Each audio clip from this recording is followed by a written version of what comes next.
Hi everybody, it's Paul Flood here, and I'd like to say hello to all of you first of all. It's hard to believe that it's only been a little bit over a year since I was introduced to social media and decided to create a Facebook account. Since that time I've made hundreds of friends from all over the world, and many people have made a dramatic difference and impact on my life.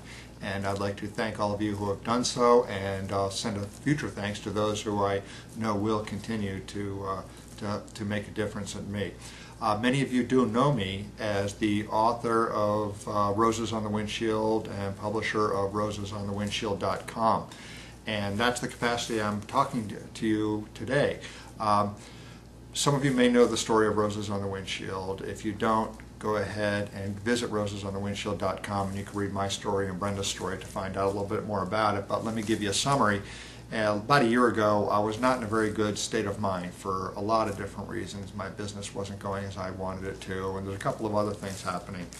But Brenda wrote me an email, and first thing in the morning I woke up and she said, well, go get your laptop and bring it in here and read it. And I said, seemed an odd request first thing in the morning, but anyway, I brought the laptop in and I read an email that she wrote to me talking about how the Olympics, which had recently ended, reminded her of me, of going for the gold, of taking a risk, of going out there. And she said this was the rose on the windshield of my car, how much she believed in me and supported me, and it really made me cry. It affected me deeply. What I decided to do was write about that on Facebook.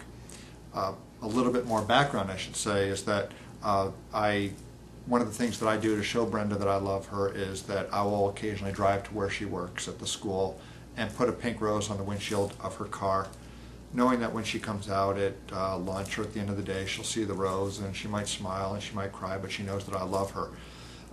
So that's where the roses on the windshield came from.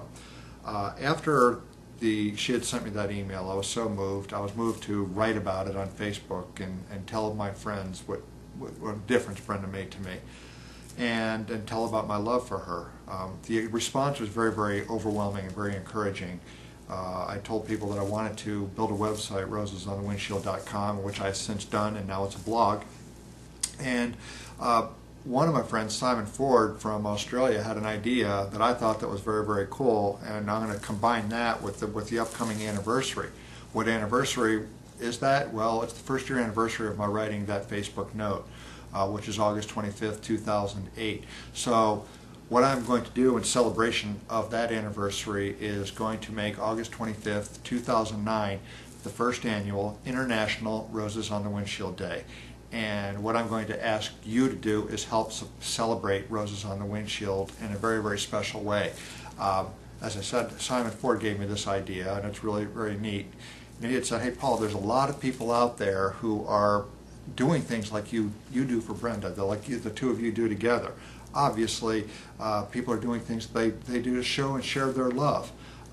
Many of them have already videotaped those incidents, and so here's what we're talking about. Is that on or about August 25th, would you plan on putting a rose on the windshield of someone's car that you love? It does not have to be physically a rose. I'm not talking about that physical rose or a bottle of wine or a dinner. It just might be something very special or touching that you've done, you're going to do, you're planning on saying, that is going to show that person that you love how much that you love them. We're just inundated every day with negative news, with politics, with the world ending, global warming, all of these things.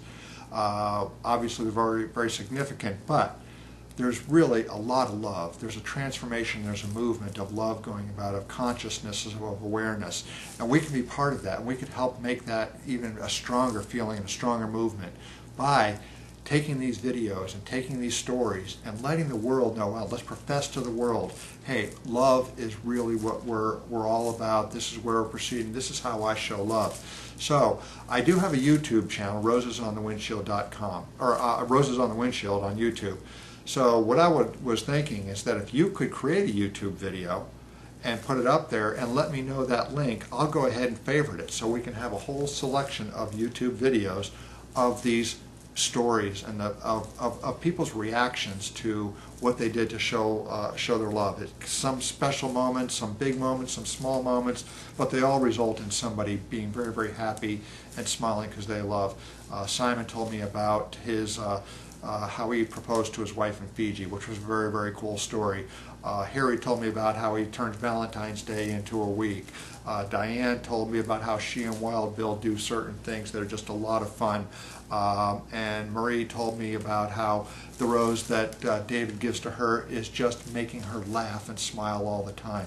So there's a whole combination of all these different things that we can call roses. They don't have to be major events that are going to be qualifying for a romantic novel or a Hollywood blockbuster.